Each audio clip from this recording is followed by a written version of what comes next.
Barack Obama mean to, well, put lipstick on a pig that he was describing as Sarah Palin? Was that a shot at Sarah Palin in any way?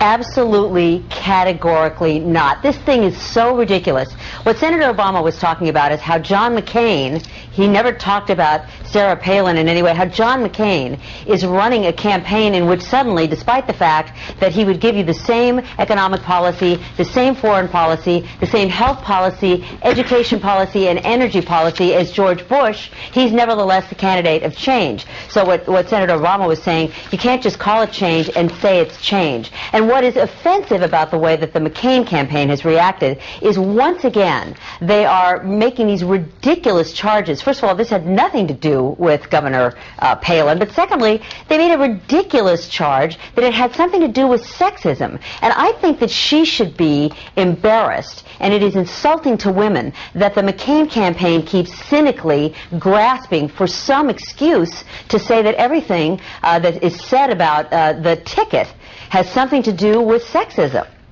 Will Barack Obama come out today and address these charges, which seem to have taken on a life of their own over the past 12 hours?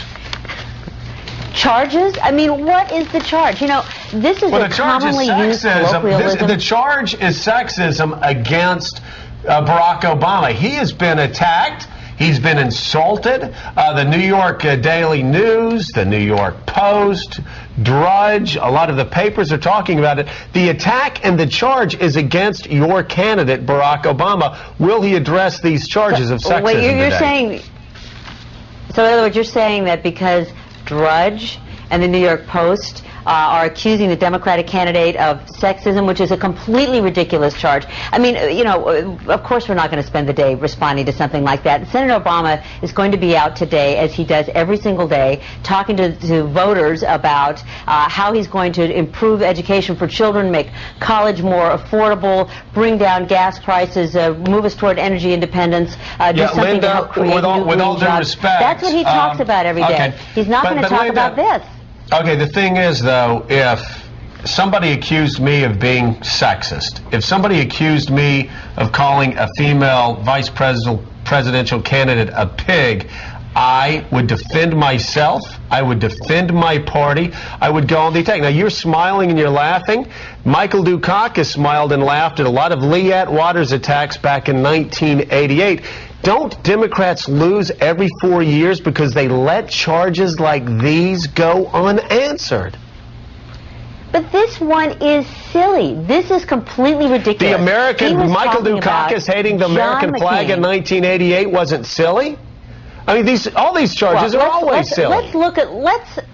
Let's look at a couple of things here. Let's look at this colloquialism. First of all, Mike Huckabee said last night that this whole thing is completely ridiculous because this is a common expression. If you spend any time in the South, we are in Virginia right now. This is a common old-fashioned expression to say you can't call something one thing and say it's another thing. You know, in fact, John McCain said the very same thing during the primary about Hillary Clinton's health care plan. He said, she can't say that it's one thing when in fact it's masquerading as another.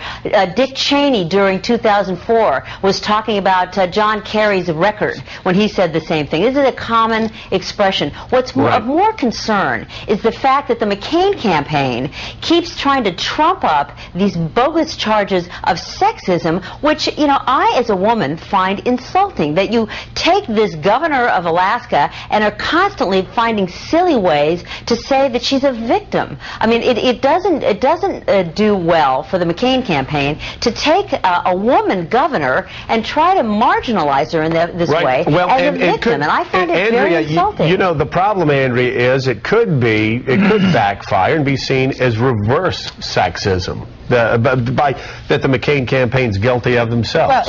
Well, it wouldn't even be associated with Sarah Palin in any way if she hadn't said what she said at the convention when she said, "What's the difference between a hockey mom and a pit bull?" Right.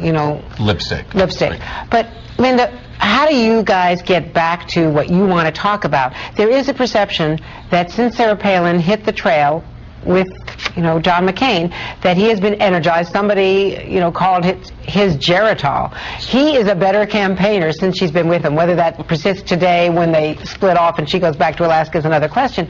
But how do you get the momentum back and the excitement back around Barack Obama, since she seems to have so dominated the coverage? You've got to get, back on the front page. Well, if you've been at any of the events that Senator Obama's been at for the last couple of days, we had an enormous crowd in Virginia yesterday. He's had hugely enthusiastic crowds as he laid out his education plan. John McCain has no education plan. Barack Obama has a plan to improve public education in addition to a plan to help your kids go to college. So in other words, every single day he's out there talking to voters with hugely enthusiastic crowds. And he's not if getting you as look much coverage. It's not getting as much oxygen in terms of, he comes out with a substantive education speech, and you would argue that he's got the right policies. I'm not going to get into the details there on the Dayton, Ohio speech. The same day the McCain campaign comes out with an ad slamming him for legislation, and I know, your take on this, saying that he wants to teach kindergartners sex before they learn how to read, when it's actually, as your campaign pointed out, legislation to protect children from sexual predators. They seem to be outgaming the Democrats right now. I think that's what Joe is asking about. How does Obama get back on the offensive?